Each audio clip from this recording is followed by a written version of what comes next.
Refugees, adventurers. No one in years, and suddenly we're overwhelmed. Well met. And thank you for beating back those goblins. Most brave of you. Is there anything you need? Act fast if you do. The ritual will be complete before too long. I know it's drastic, but more monsters seem to terrorize this region every day. We druids will be safe.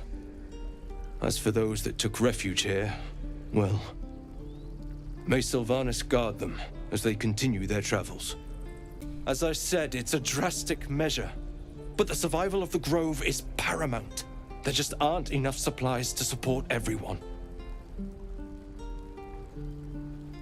Just some bits and bobs I no longer need.